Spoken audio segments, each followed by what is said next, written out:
right, good afternoon, everyone. We see that our guests are joining us for the Snapshots lecture webinar. So we're going to wait just a few moments to ensure everybody can get into the webinar before we start our wonderful presentation today with Andrea Terry from Bauer Latoza Studio. So again, give us just a moment. We're going to get started in about 30 seconds.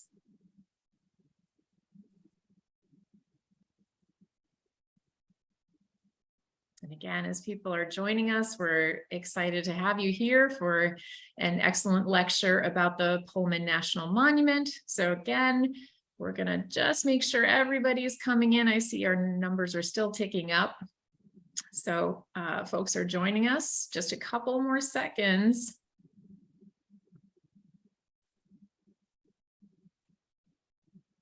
All right, I think many of our folks are in, so we're happy to get started. And I would like to welcome you on behalf of Landmarks Illinois to our Snapshots lecture series. My name is Bonnie McDonald, and I'm the president of Landmarks Illinois. Very happy to have you here with us today. And I would like to begin by just going to put a slide up to say a thank you to our wonderful sponsors today for the Preservation Snapshots lecture. We're pleased to welcome two new sponsors to our portfolio. That would be C&H Custom Millwork and Hollis Childress. If you're watching, we especially want to thank you for joining us to support the Preservation Snapshots lectures, as well as Jack Corp, which is an architecture firm run by John Gay. So to both Childress, Hollis Childress and John Gay, thank you for your support. And their support ensures that we can host these webinars for you on a frequent basis and make sure that they're low cost or free. So thank you. I'd also like to say a special thank you to our annual corporate sponsors as well. As you can see, we have an incredible number of companies that are supporting all of our work at Landmarks Illinois. So you see the incredible support from our preservation industries, including Bauer Latoza Studio. So we want to thank Andrea Terry, our speaker, especially for their support as an annual corporate sponsor. And just to let you know that if you have a company that's interested in supporting Landmarks Illinois' work, we're happy to talk to you. You can point them to Tiffany Williams, our Director of Corporate Giving and Events, or to me.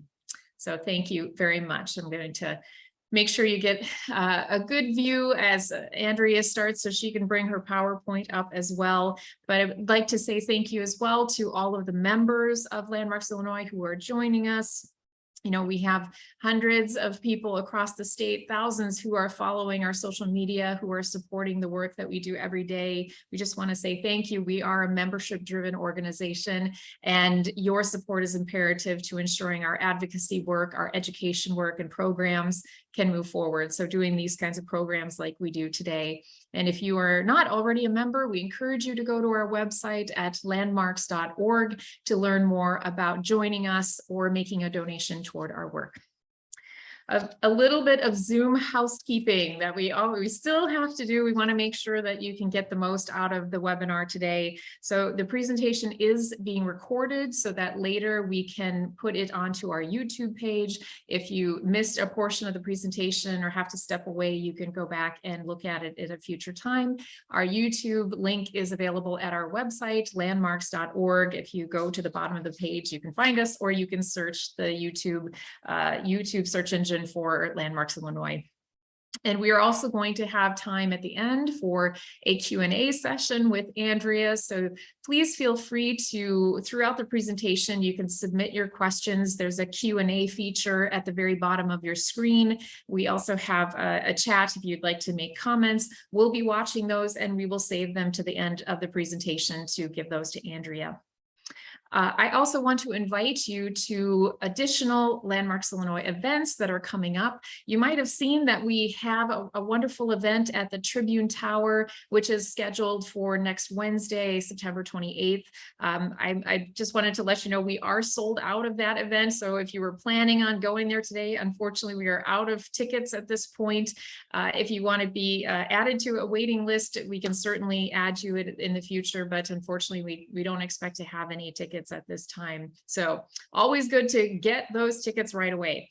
We do have an event on October 1st with our Skyline Council, our Young Professionals Advisory Board. They are having a pub crawl in Joliet, and throughout the day, we would love to have you join the Skyline Council for this fun event where they're going to be going to many different sites, including the Rialto Theater, the first Dairy Queen, as well as the Will County Courthouse, which was listed on our most endangered historic places.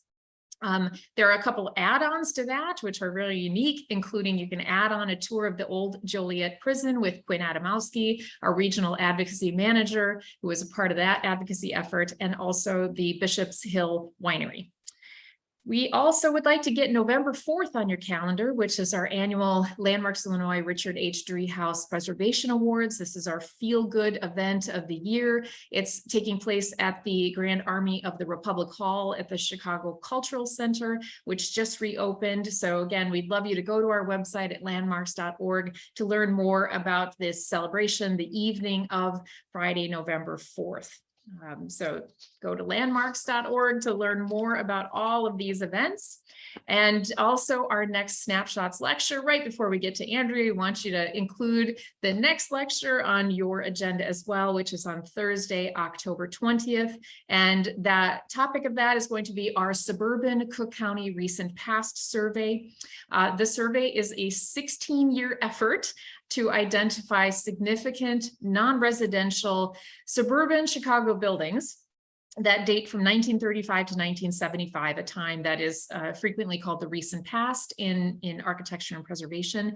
And this effort has identified approximately 4,100 commercial, industrial, and office buildings in suburban Cook County in 53 communities all across the Chicagoland. So the survey has been undertaken by not only Landmarks Illinois, but in partnership with the School of the Art Institute of Chicago and their graduate program in historic preservation, working on this since 2006. So we're excited to show you the results, and we're going to welcome back Lisa DiChiara, our former director of advocacy, who is going to speak about this with Charlie Pipel, who has been leading it as the professor at the School of the Art Institute of Chicago, and also Sheila Webb, who has been a participant in the survey and our intern, who has been helping to ensure our database on the website is current. So again, that is on October 20th. We hope that you will join us at noon. And on to today's lecture. While you're joining us today, we're so pleased to welcome Andrea Terry of Bauer Latoza Studio to talk with us about Pullman National Monument. So the Pullman National Monument and State Historic Site opened just a year ago on Labor Day in 2021. Now, the administration building, which is really the beacon of that site, had been vacant since the 1950s. And the administration building is really the icon of the National Monument. It also has an adjacent factory site, which was nearly destroyed by fire, the entire site, in 1998. Following the site's designation in 2015 as a national monument by President Obama, a planning endeavor started called Positioning Pullman in order to spur momentum for the rehabilitation of the factory campus and to share its stories of industry, architecture, urban planning, social justice, engineering, labor history, and race relations. Now, today we're going to learn from the design team who made use of extensive research and archival documentation to evaluate the existing structures and the industrial remnants, as well as carefully considering the history that was below ground. So we're going to have a presentation today. We're so happy to welcome Andrea Terry, who is the principal at Bauer Latoza Studio. Andrea oversees production and specifically leads many of the firm's renovation projects with her passion and expertise in historic preservation and adaptive reuse. And Andrea's technical skills with masonry construction, building research, and historic guidelines is imperative to the studio's rehabilitation projects. Bauer Latoza Studio itself is recognized for its work in historic preservation, architecture, planning, as well as hospitality design. They were established in 1990, and the firm maintains a diverse portfolio of projects at the local, the national, and the international level. It has received more than 30 design awards, several of those from us at Landmarks Illinois. So we're very pleased to be welcoming Andrea Terry today to be speaking about positioning Pullman. Welcome, Andrea. Thank you for joining us. Thank you, Bonnie, and thank you, Landmarks Illinois, for having me. I will take over the sharing of the screen here.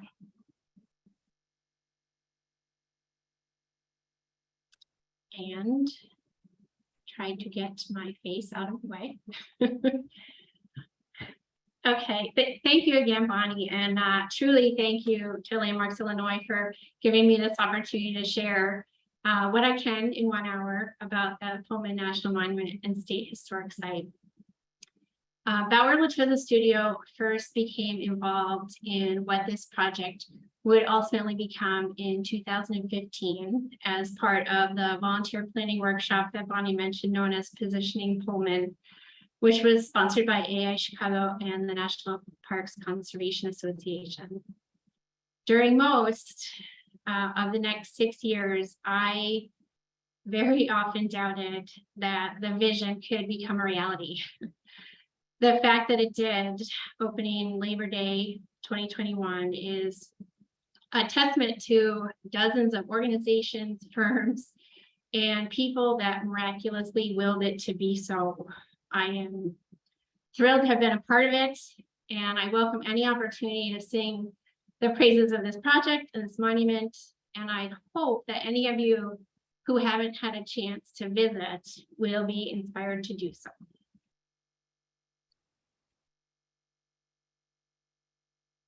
I could give a whole lecture just about the architectural morsels, and that would be in my comfort zone. But I think you will appreciate those parts more if I start with a bit about why this place matters. George Pullman envisioned and invented a new type of train travel. He saw a need and he provided a solution. He built his first custom passenger rail car in 1859 and soon established the Pullman Palace Car Company. His business model was unique in that it leased his passenger cars to the rail operators, complete with a full service staff and all the furnishings and appointments that would be necessary for a luxurious journey. Pullman would perfect luxury train travel and be alone in that endeavor. In fact, in 1865, a Pullman Palace car befitting his station returned President Lincoln's body to Illinois, and hundreds of thousands of people saw the train as they lined the route to pay tribute. I'm sure we can all imagine the sight after recently observing the Queen's funeral procession, especially in a day without television.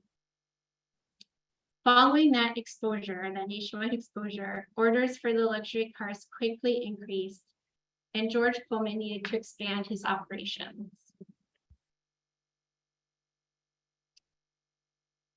Pullman chose a site that was only 50 miles from downtown Chicago, but in 1880, it couldn't have been any closer to nowhere. There was a swamp, and there was a rail spur, and George Pullman would bring everything else.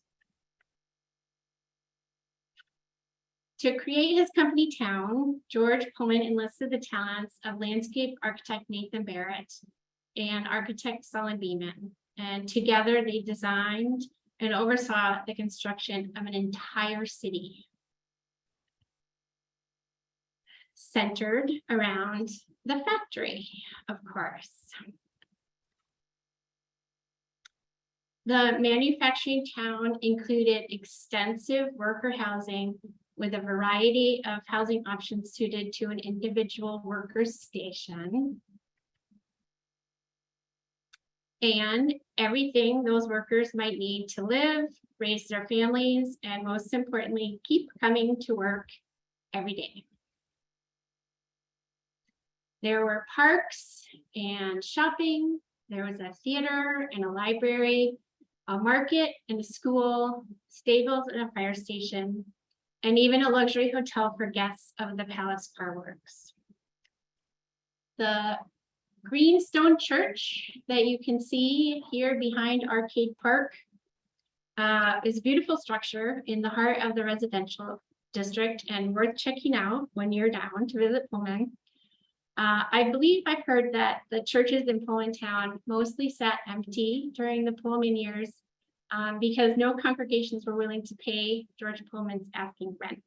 But that's certainly a story worth confirming with the pastor when you are visiting. But at the heart of everything that was built was indeed the Palace Car Works. Literally everything else was only there to keep George Pullman's factory fires burning, to, in his words, provide a loyal workforce. Pullman's grand capitalist vision also brought a tremendous amount of ingenuity to the company town, including an early municipal plumbing system, a manufacturing method that teetered on the brink of an assembly line that would later be perfected by Henry Ford. The earliest Palace cars were built of wood, with wood furniture and upholstery and curtains, and as such, factory fires were not uncommon. Pullman introduced a sprinkler system to the factory complex and employed an entire fire department. He also purchased the cordless steam engine from the 1876 Centennial World's Fair in Philadelphia, had it shipped to Chicago in pieces, likely on Pullman cars, used it to power up the factory machinery, and then conducted tours of the engine house to show it off. Lake Vista, in the front yard of the factory's administration building, provided a pastoral setting as well as a cooling source for the cordless engine. With all the company town had to offer, George Pullman's loyal workforce had its limits. In 1894, as the Depression overtook the country and luxury car orders declined, Pullman cut the workers' wages by 30%. But he wasn't just their boss, he was also their landlord. He did not reduce the rent, which was conveniently deducted directly from their paychecks.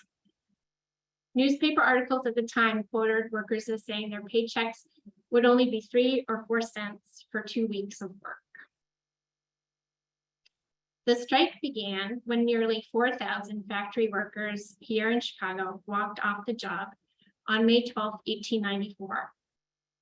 In solidarity with the striking workers, boycotts of trains with Pullman cars attached to them soon crippled the rail lines across the country.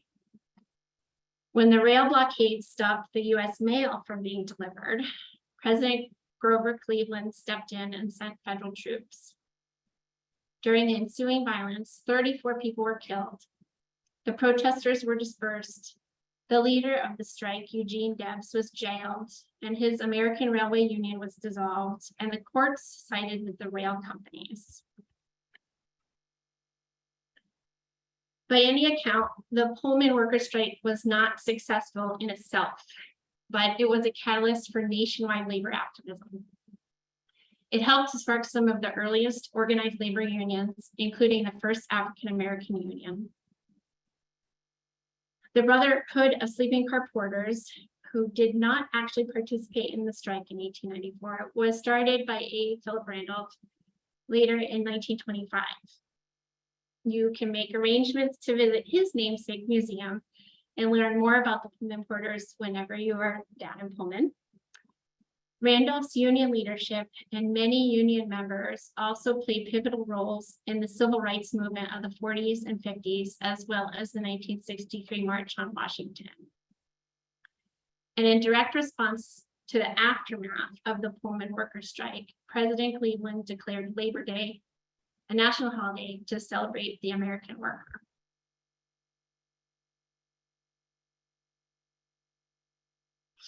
So you see, George Pullman, his company, and his town are woven into this nation's history along so many threads: industrialization, railroads, capitalism, urban planning, architecture, landscape architecture, labor rights, civil rights, and including recently community advocacy, urban renewal, historic preservation. Many have recognized the role Pullman played in these histories, beginning with its listing on the National Register of Historic Places in 1969, not long after the last Pullman car rolled off the line in Chicago, and culminating with President Barack Obama dedicating the site as a national monument. Now, this last act carried with it a congressional mandate that any monument must have an official National Park Service Visitor Center to be housed in the shell of a structure that was once the Pullman Palace Sleeping Car Company's administration building with its historic clock tower, on a site that had been fenced and forgotten for nearly 50 years. We have arrived at the beginning of my role here, and all I could think at that time was, how on earth? But the greater imaginations than mine prevailed through an enthusiastic and talented group of designers, planners, historians, civil servants, and community activists to define the vision for the nation's newest national monument. Positioning Pullman would illustrate a vision and a framework for how to tell the story, protect the community, and restore as much fabric as was feasible, and then a whole lot more. The dream was published, realizing it was not going to be simple, but like so many other things at Pullman, it spurred momentum. As a preservation architect, one of the biggest challenges in our work on this project was navigating the timeline. The Pullman Palace Car Company story starts in 1859 and continues uninterrupted for nearly 100 years. Almost 80 of that right on the south side of Chicago. The company reached its heyday in the 1920s with 10,000 cars in active use and 40,000 men employed as conductors and porters.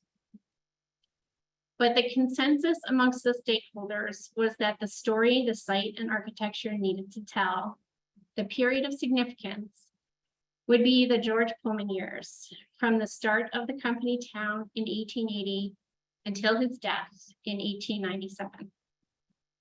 Just 17 years out of 100, including 60 years of industrial progress after George Pullman's death.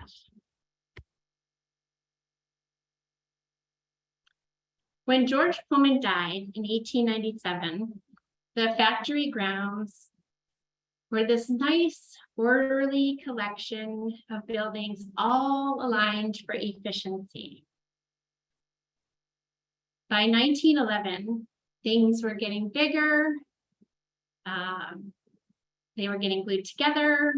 Buildings were oozing out wherever they needed to, getting reorganized for new technologies. By 1938, still more oozing. Obsolete buildings were already being demolished. Land was being transformed.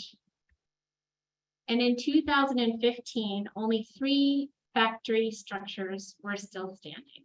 The administration building with the clock tower, its immediately adjacent north factory wing, and the rear erecting shop. The factory losses were due in part to a devastating fire that swept through the abandoned buildings in 1998. I'll let you sit with these images for a while. It really breaks your heart. The Pullman community and beyond rallied to save what remained, shouting its importance at any opportunity. And in 2005, 2005, the state of Illinois endeavored to enclose and stabilize the administration building, rebuilding much of the structure, in particular the roof, enclose the north factory wing, and partially protect the ruin of the rear erecting shops. And for the next 15 years, this is how the site remained.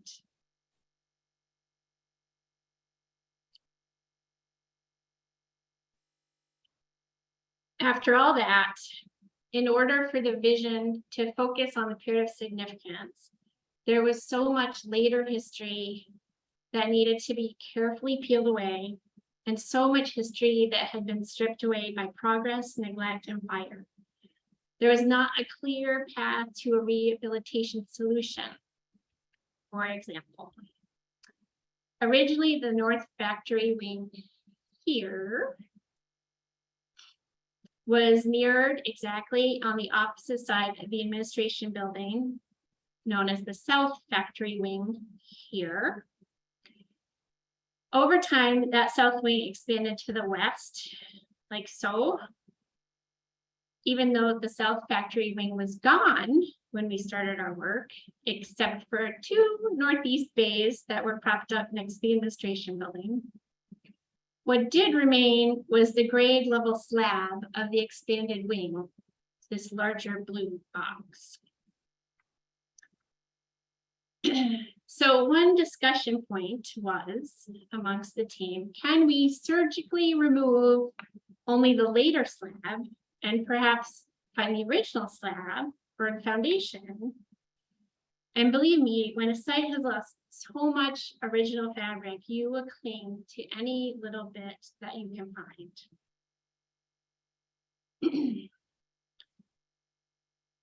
And if we did find it, how can we make that part of the visitor experience?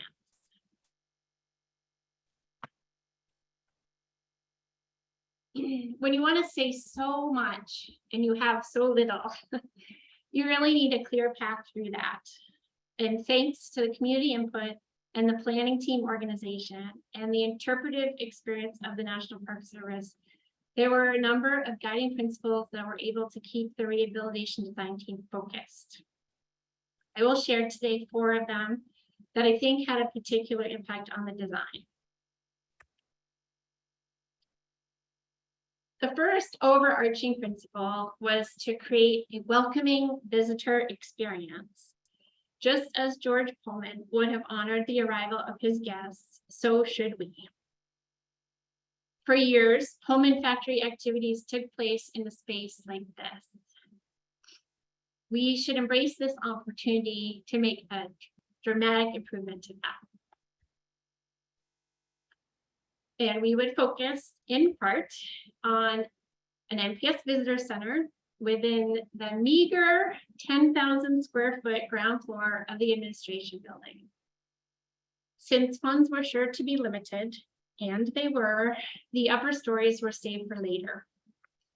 As such, the ground floor alone needed to make room for a future elevator, 2 exit stair towers, all the mechanical, fire protection, and electrical equipment to serve the building, toilet facilities, office and archive space for the National Park Service staff, a community room, and an NPS caliber exhibit space, complete with a gift shop. All in one nice, neat package. The second important design principle was to create a landscape site that is respectful to the Nathan Barrett design of the Great Front Lawn. One huge challenge to this was that Cottage Grove Avenue had long ago carved a third of the site away, right through the center of Lake Vista. And there was no evidence in 2015 that any of the original landscape elements remained. I can't give site design group enough credit for the care and thoughtfulness that went into every curb, bench, and blade of grass in this design. The grand circular entrance at the corner of Cottage Grove and 111th Street was scaled to the new proportions of the site. Lake Vista was transformed into a depressed green space that doubles as stormwater detention. The pathways meandered, built elements were recreated based on historic photographs, including the giant Pullman letters. And plants were selected that were consistent with the region, the time period, and the handful of historic photographs that did exist. A third critical design component was to reimagine the transfer pit and the transfer table. The transfer pit was the bustling, teeming canyon between the flanking factory buildings that served an active role as a part of the assembly line. Partially constructed cars would be rolled out of one of the factory bays onto this table, and then it would be rolled one bay to the south, rolled back into the building for the next tradesman to work on, and on and on and on until the train was completed. This space was such an important place in the everyday activity of the factory, but it was also a space that was very hard to understand without any context. Again, kudos to Site Design Group and to Richard Wilson of Smith Gill, who clearly saw where this path should lead. This once nearly empty canvas now paints a picture for the casual visitor and gives the NPS staff all the tools they need to help interpret the space as it was during the George Pullman years. The design introduces vertical elements to suggest the canyon effect of the original flanking buildings. It weaves together salvaged rail line with new track elements. It offers a home to dozens of limestone artifacts that were found during excavation. This space provides full ADA accessibility along a multi-tiered site, and it introduces plantings and seating that beautifully call to mind the hustle and bustle of the working line.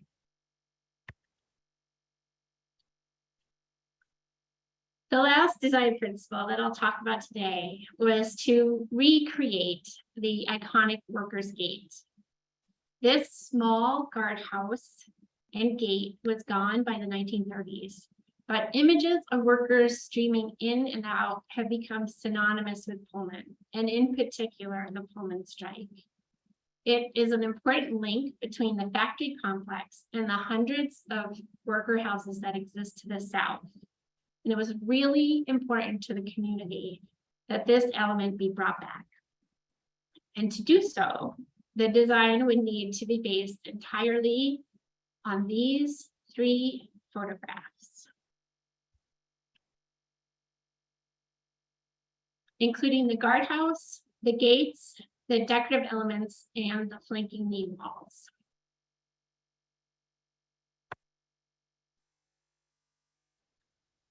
The design process for making the vision a reality was, for me, so much fun. We used ground penetrating radar and dug excavation pits to learn more about the layers of history that might be buried here, to find evidence of extant pieces, and to determine the viability of others we knew were there. It was thoughtful and careful and authentic and really very dirty. Above ground, there are just as many layers of infills and new openings and added elements and missing elements. We even had to carefully distinguish between the layers of the 2005 reconstruction work, because much, if not most, of the administration building components were less than 20 years old. Again, to emphasize how precious any original fabric was. I had numerous conversations about this single piece of charred wood shown here in the middle, which was intentionally protected in place during the stabilization in case it was original. Ultimately, there was no way to accurately determine its authenticity, and it was in the way of rehabilitation efforts. I think it was turned over to the archives for protection, but it's a perfect example of how desperately we clung to original material. Through all of this, I was having a career moment. I was really enjoying every bit of it. But all the while, I was sure it was never actually going to happen. I'm sure you're all thinking that I am such a pessimist, but you'll see why. As you can imagine, a site that was used for industrial production for 8 decades, beginning in the 19th century, had a bit of environmental contamination. Plus, we had to introduce all new utilities, water, sewer, power, fiber, and gas to a 13-acre site, which is no small feat. I think the gas service line was over 900 feet, like 3 football fields of underground gas line. I often joked with the team that the project only actually involved dirt. In the early phases of design, that was not even an exaggeration when it was determined that nearly the entire project budget needed to be used for soil remediation, and there would not actually be a single dollar available to restore the architecture. Fortunately, all the parties rallied. Thank you from the bottom of my heart to the National Park Service, the state of Illinois, city agencies, the National Park Foundation, and so many more for coming to the table and fully funding and supporting this project. Truly, if anyone on the call today was a part of that monetary momentum, thank you. With that hurdle resolved, construction broke ground in the fall of 2020, just as construction work was deemed essential following the stay-at-home order. And as I said, it really was all about dirt for the first 6 months. The brick and mortar work was scheduled to begin when the ground thawed in the spring of 2021. Because life at that time was still being dictated by COVID protocols, most of the construction meetings were virtual. And for many months, all I knew of the progress was these aerial photographs that the contractor would shoot once a week.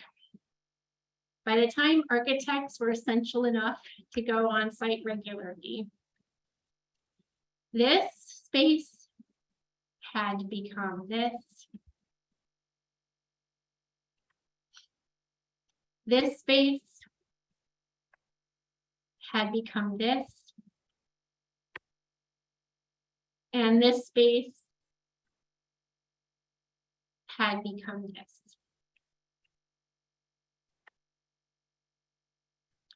The site itself was also undergoing an unbelievable transformation, starting on the left and midpoint on the right. But the sheer size of the site made progress almost imperceptible at eye level from week to week. Mostly all I saw was mud. I will be eternally grateful for these drone images to really provide the project with perspective. A somewhat late discovery happened during the site excavation. It was an area along the south site perimeter and outside of the contaminated area here. So that work area was sequenced later in the project, which made its impact on the schedule all the more dire. But one fine January day, the earthwork contractor managed to uncover the original foundations of the workers' gate. In my mind, you're all clapping right now. I was squealing. The location, shape, and extent of the gatehouse, knee walls, and piers were almost perfectly intact underground. It was awesome. The remnants allowed us to adjust our design for better accuracy, although honestly, it was only off by a few inches. Those 3 photographs were, I guess, all we needed. And it gave us the ability to locate the workers' gate and the adjacent masonry walls exactly in their historic location with confidence. The only new challenge to overcome was that NPS Cultural Resources and the Illinois State Historic Preservation Office advised that the best preservation course would be to maintain the original historic fabric as discovered in situ. So we documented it, protected it, carefully reburied it, and redesigned the new Workers' Gate foundations to delicately bridge over any original historic material. As the team hustled to minimize any schedule impacts that the design change would have, the ever persistent and observant Pullman community also discovered a never before seen by my eyes photograph of the back side of the Workers' Gate, which allowed us just in time to adjust the north facade and more accurately represent the original design intent.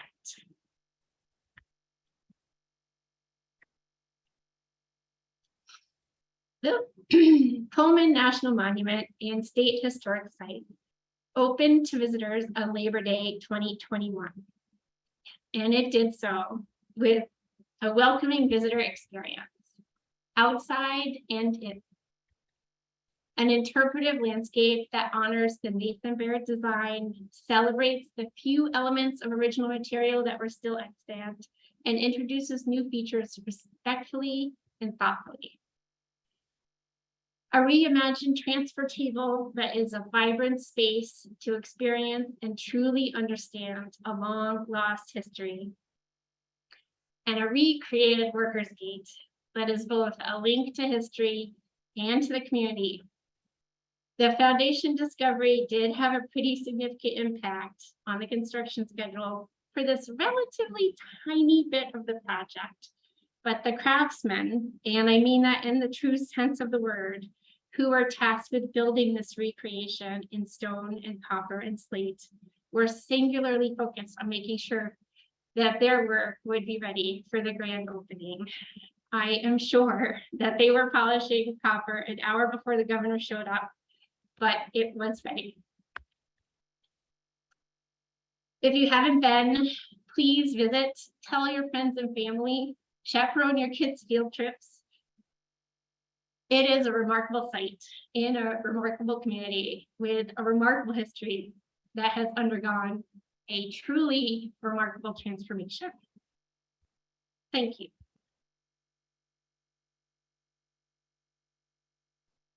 Andrea, that was just stunning, a wonderful presentation that was very well illustrated, and we know everybody's clapping virtually for you. I know. And, I mean, I'm sure they're very excited to see this, very detailed presentation about all of the steps. So I wish you could hear it. I'm sure that they are cheering you. In my mind. So everybody, we have thankfully a generous amount of time for questions, and I'm sure there are going to be many as we get started.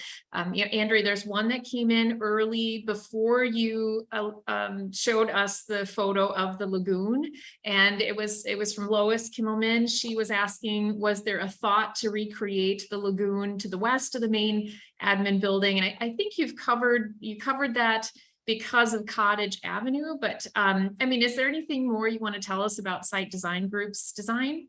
I think it was discussed, as you can imagine, in great detail with a lot of people through the planning and design process, and it's a fascinating idea, but it was compromised. It would have ended up as a much smaller little pond. We did, in order to meet environmental requirements for storm detention, we did need some space to store 100-year floodwater. And the general consensus was that this space needed to be open to the community as a place for recreation. And if it was a pond, it would be perhaps more dangerous than enjoyable. So we created a depression that was suggestive of the water, and when there is a 100-year flood, I'm sure it will be water, but it was not determined to be practical to make it an actual pond. Did you find that there were other cases like this where you really had this juxtaposition of the the modern challenges like the utilities that you talked about, so where there were these long conversations about how to balance the historic integrity and the material with what you needed to do to make a site that was compatible with, building codes and such. We really had a great team, not just design team, but the stakeholders and the people who were involved from the National Park Service and the people who were involved from Illinois Department of Natural Resources and the State Historic Preservation Office. Really a tremendous amount of precedent and expertise in how the most delicate solution could be found amongst what we were working with. It was a team effort in the true sense of the word, and the consensus was found in the best interest of the project vision. Boy, that gave way to the next question. You were prescient. So the next question is, who were the other firms that were involved? Who were the partners? Oh, no, I'm gonna be put on the spot to make sure I can remember everybody. Adrian Smith, Gordon Gill, Richard Wilson of that firm was really sort of the glue that held both the planning and the design teams together. His vision of how this needed to play out was really pivotal. Bauer Latoza Studio was the lead architectural design member, and then Site Design Group was the lead on the landscape design. WSB provided the mechanical systems, Space Co provided the civil engineering, and there was a lot of civil engineering. As I said, that those dirt conversations went on forever.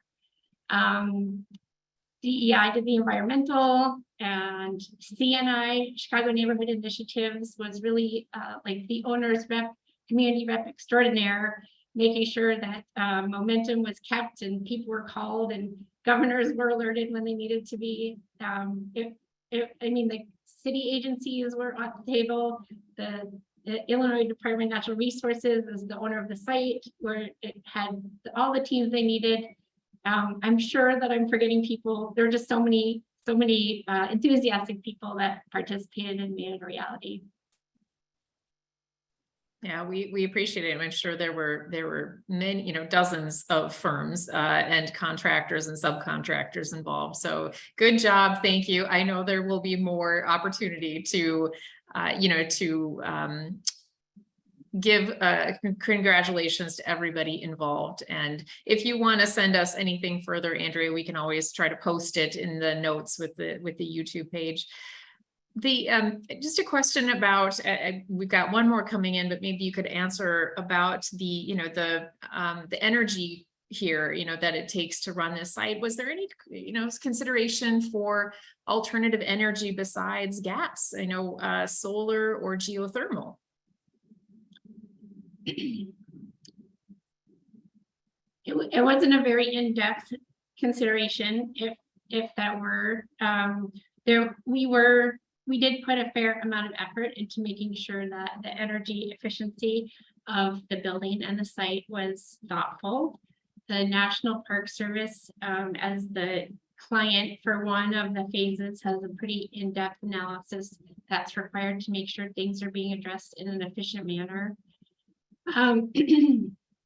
Ultimately, the scale of the site in relation to the scale of what we needed to power really meant that we needed to focus the resources that we had just individually on the pieces that we had, and as far as alternative energies, that we weren't ready for that to play a role here.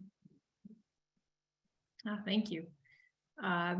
Question came in from Mr. Tim Horsley. So thank you for an excellent presentation, Andrea. So kudos to you. Were there any archaeologists involved in this work, either before or after the subsurface discoveries? Yes, yeah. Heritage Design Group, I hope I'm getting that right, were the archaeologists that led the ground penetrating radar, who did some of the cultural research. Quinn Evans was also involved as sort of a guiding light in making sure that the site and the culture components of the history were investigated and reflected appropriately. So yeah, we had a little bit of everybody involved. Thank you. I think people will be interested to hear from you what you think the next steps are. I mean, this is certainly an enormous challenge that was accomplished by a huge group of people. What do you see as the next steps? What other places are there on this site? There are many, many more steps. So I hope people keep writing checks. I know, I can't speak for them, but I know that the state would very much like to do further restoration to the North Factory Wing. That's under their purview, and hopefully have that space available at some future date for larger event types of spaces. Right now, it's a gigantic open space, so it very well will lend itself to that, I imagine. The state also, I know, has been trying for years to restore the Hotel Florence across the street. The residential community itself has had a long history of preservation since it was listed on the National Register in the 60s. And so they're a strong community that I know will keep pushing for all of the other elements around their neighborhood to latch on to this train and make sure that things keep coming. And hopefully the increased visitorship with this location will help to do that as well. Wonderful, thank you. We actually have a question from our team coming in, and also kudos, amazing presentation, Andrea. So the question, I hate to ask about features that were lost in the fire, but do we know how intact the interior of the administration building was before the 1998 fire? That's one. So why don't we take that one first?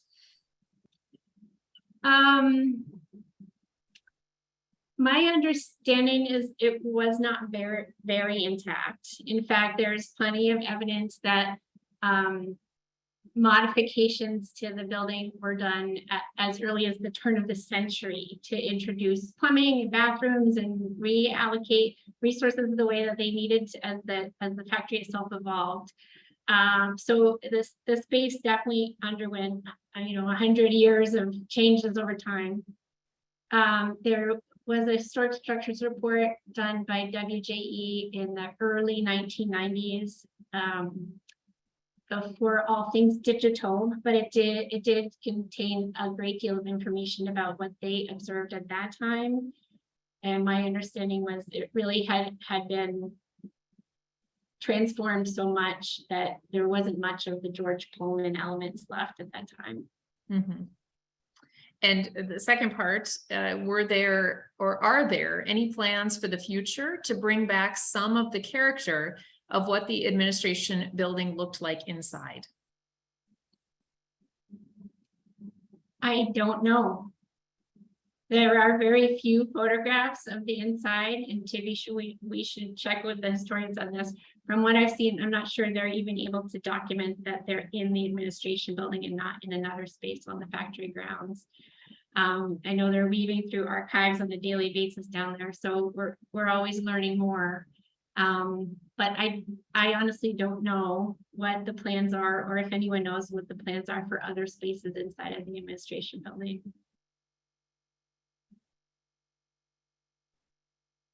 Andrea, I haven't seen any other questions come in, so we'll just slow down for a second, give people a last chance if they have any comments or questions to give you. So tell us how easy it is to get to this site. Some people think it's far away. So how do people get here? Well, you could take the train. The Metro train stops right here on 111th Street, and you can experience arrival the same way that people would have done during the George Pullman years. The Pullman stop at 111th is now a scheduled stop. It was a flag stop when we started, and so that was another big community push to make sure that they were on the map on a regular basis. It's also conveniently accessed from the Dan Ryan Expressway. It's only about a half a mile from the 111th Street exit off the Dan Ryan. And driving would give you the opportunity to explore the larger 300-acre site that is the National Monument and the state historic site, see the residential buildings and the other community buildings that were constructed for the Pullman town. Mhm. Great. We like to let people know that it's easy to get there. There is public transit and driving options. And also because of the hard work of Chicago neighborhood initiatives, there's also food, there are places to eat that are very close by. There's a food hall and a Culver's now. And then there's the nearby Roseland, Main Street area around Michigan. So also places to eat and stop. Yeah. Okay, that's good. Is there guest parking? There is limited guest parking in the rear, the east side of the administration building. And obviously that was a consideration as the visitor center to provide bus parking, accessible parking, visitor parking without having too great of an impact on the site. So there was a fine balancing act on that. The other thing that I thought was fascinating was that it forced us to think about the design in an equitable manner, because the parking is not in the front, but a lot of people will be arriving from the back, and the symmetry of the building sort of allowed us to make sure there were two front doors. So there is parking on site. Great. Thanks for covering the ADA accessibility and the importance of that. I guess that maybe the last question, where do people find more information? So if they're looking for, how to visit or, how to find more information about the process here, do you have any recommendations for them? Go and visit. Go to Pullman. The National Park Service has information on the website. Illinois Department of Natural Resources has information on their website. The positioningpullman.org has a lot of information about the earlier planning processes and how this came to be. The A. Pullman Porter Museum is also in Pullman by appointment only at this point. There's lots of places to see and learn more about when you're there. Excellent. Thank you for that, Andrea. And, we appreciate all of the work that you and Bauer Latoza have done for being here today to describe a long process, but a celebration of, the return of this place to people. Landmarks Illinois was proud to participate as one of the organizations working on positioning Pullman. So it's exciting to us to see this progress and to encourage people to continue to support the efforts, because there's more to do. So we thank you all for joining us, and especially to Andrea Terry for a wonderful presentation today. We look forward to seeing you again in October for our next Snapshots lecture about the recent past initiative.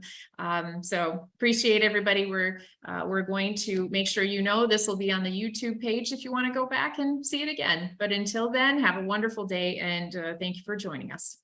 Thank you.